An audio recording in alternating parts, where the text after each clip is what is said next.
Hey folks, welcome back to Let's Play the Suffering. The bloodiest thing since my bloody Valentine drank Bloody Marys on Bloody Sunday, listening to bloody tears, and watching that one scene from The Young Ones where Vivian just screams bloody, bloody, bloody over and over again. It's a pretty good scene. In the last episode, the game was a jerk and killed my favourite character for absolutely no reason. Although, the game being a jerk does rather prepare you for this next scene, which... well, I think we're going to let the cutscene do a little bit of talking, and then I'll explain why. Enjoy!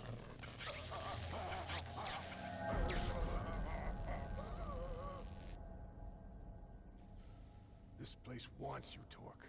It needs people like you. Once it gets a hold of you, it won't let you go, like it hasn't let me go. I've been here a damn long time, and it's sucked me dry. I pray it's almost done with me. It's sending something after you. It let you out for a bit, now it wants you back, deep inside. Deep inside where I've been all these fucking years. Don't say I never did anything for you.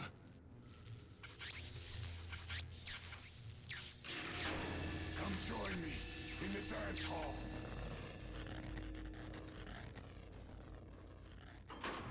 Okay, so the jerk part of this section, we have an infinite number of rats to contend with, and no indication of where to go. Thank goodness for my mentally ingrained map of the level. You have to go left, right, right, and then left, and then up this ladder to... well, I mean, I don't want to say freedom, because we're back in prison, but... ah, you know what I mean.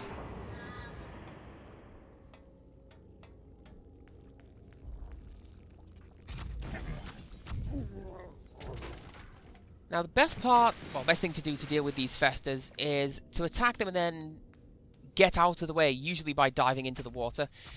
Also at this point you get extra cool points for hitting a fester at the opposite end of the corridor with your Molotovs. You can also stand on the stairs and the rats will jump over you. Come on, game. I hit that guy.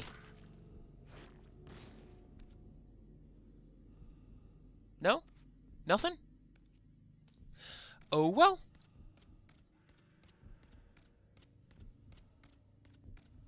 Okay. Next up, just gonna equip this, and... oh, that's not a good sound. Okay, burrowers. Inside the building. Really, game? And suddenly mainliners, because... we haven't seen them for a while. Seriously, there's absolutely no reason for these guys being here right about now. So, yeah, I'm just going to equip the Tommy gun, because... at this point, the game tends to throw enough ammo at us to... there we go. The game tends to throw enough ammo at us, at least for a while, that we don't really need to worry about it. And I'm just going to wait for these guys... no, I'm not. I'm going to go around the outside. Whatever. Now, we've got one or two more mainliners to deal with in here, but really they shouldn't take too much time and effort, and I think there's... oh, hi! I could have sworn that I killed you, guy. Another stupid point of note. I've got a little thing here on my LP notes that says, if you run out of things to say, talk about the lethal injection, but...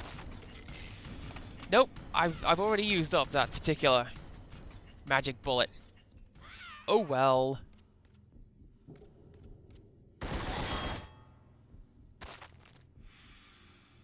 I should probably wait for that guy to move, because I need to pull these crates.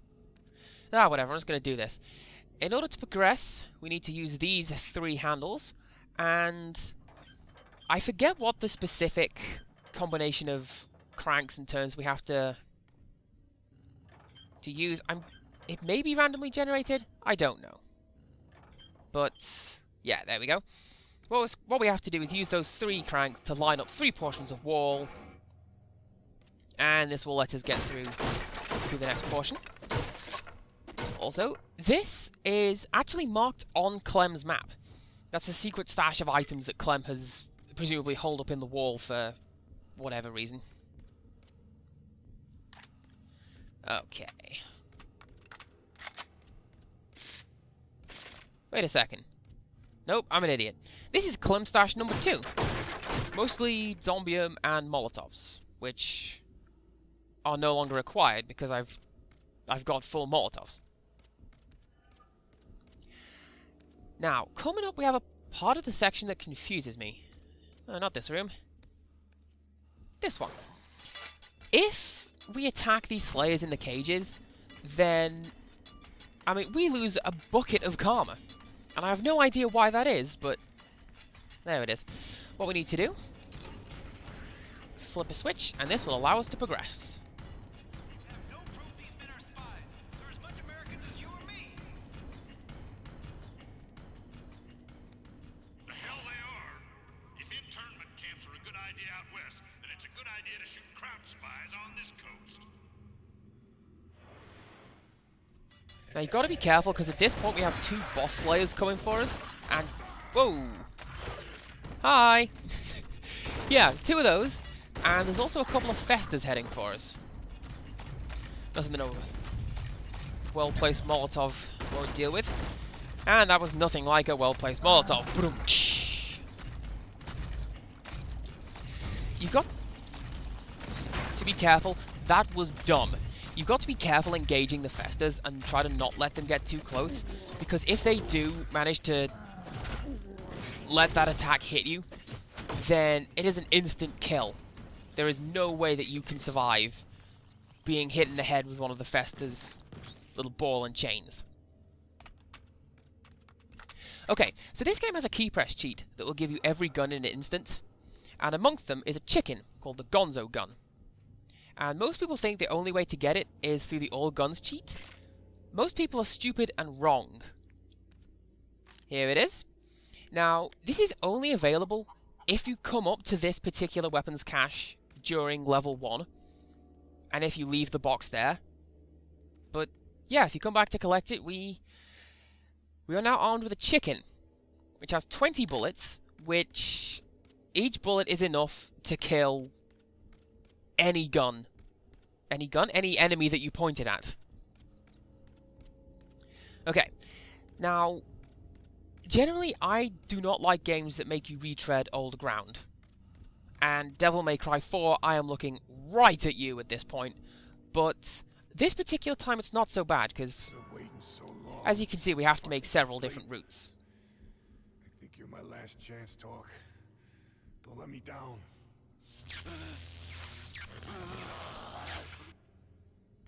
Something that gets to me about this part of the game, do you remember how, when we first got out of the cells, how this place was so full of life, if only because of the other prisoners and COs trying to escape? There's absolutely nothing now. There's just me and the ghosts of, like, whatever ghosts that I find just standing around the place. And for some reason that strikes fear into my heart, you know?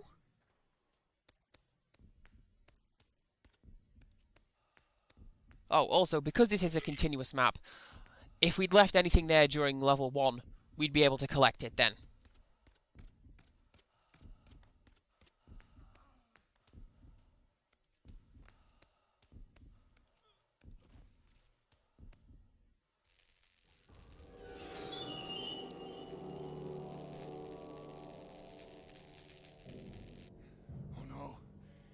Back. It's starting again. It never stops. It just keeps burning. It won't let me go.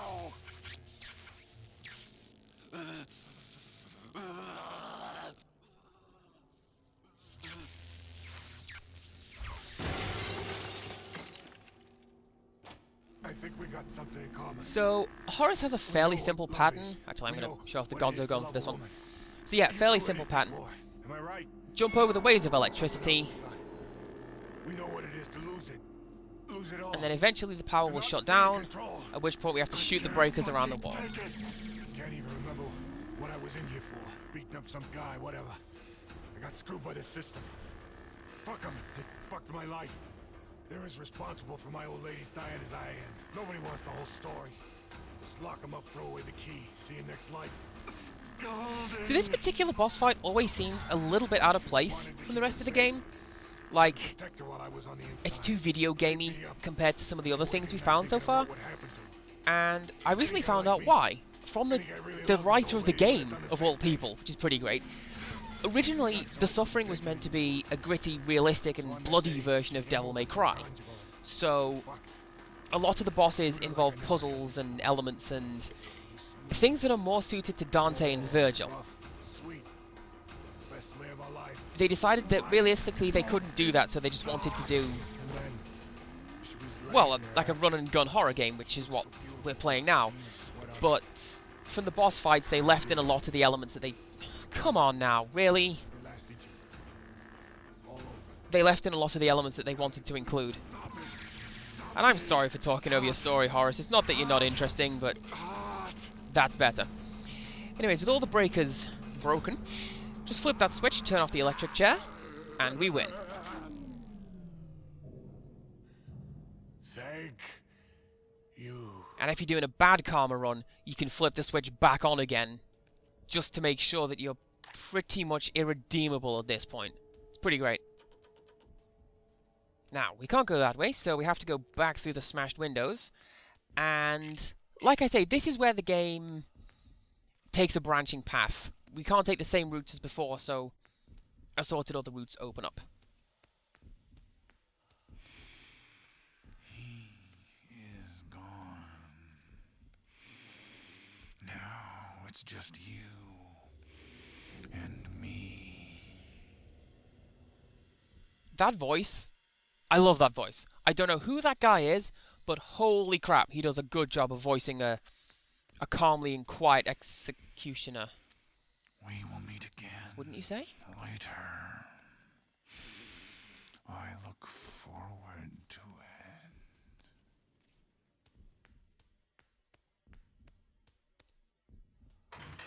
it. Okay, yeah.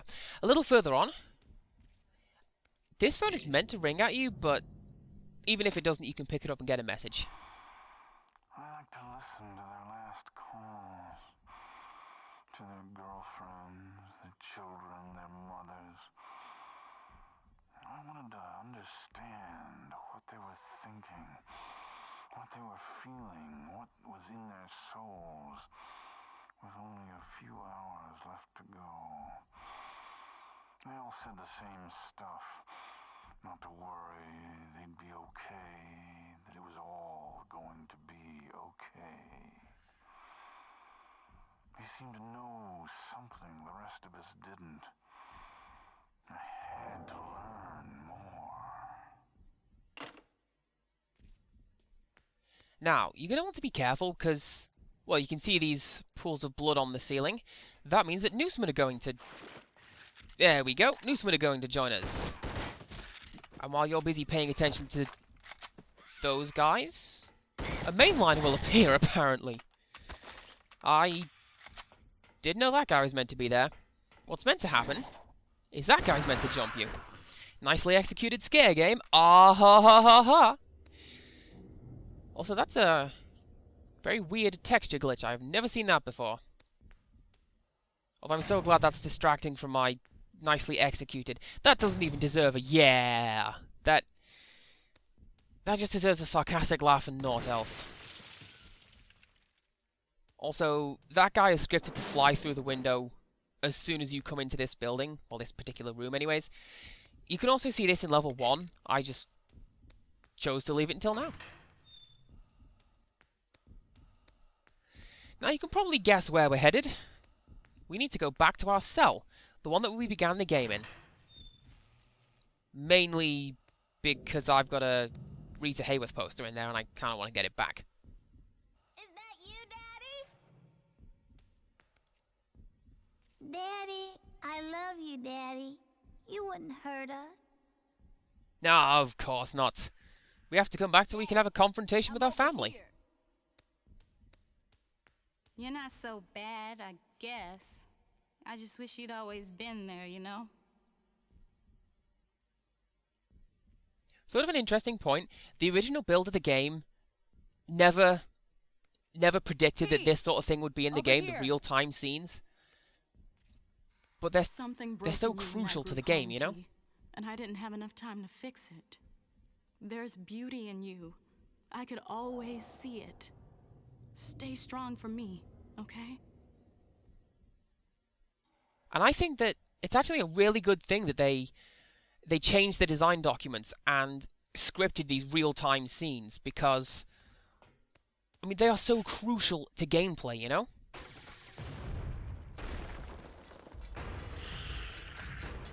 Now, Killjoy's analysis right there that we just picked up, the paper that it is a beam of light or whatever, it suggests that we are not the monster that we've been seeing here and abouts. The monster is actually a mental image of ourselves. We just go berserk and imagine that we change. And I have never seen the Slayer kill the Fester. That's it. That's meant to be the other way around. Wow. Oh, cute little Easter egg here. You will die in 7 days. See what they did there? It's like that one girl from that one movie. Now, don't worry. We're not going to play the first half of the game again. Also, you don't have to kill these Slayers, by the way. You can just run past them. I just used to kill them because I'm a bit of a sociopath.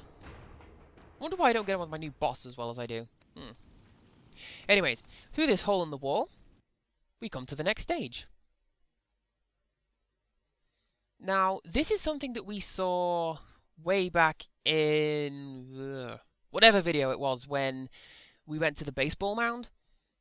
You recall that I looked over the edge of the wall and I said that we saw a monster that we're not going to see for quite some time, and some enemies that we're not going to see for some time, and supplies we're not going to get for a while? This is that area.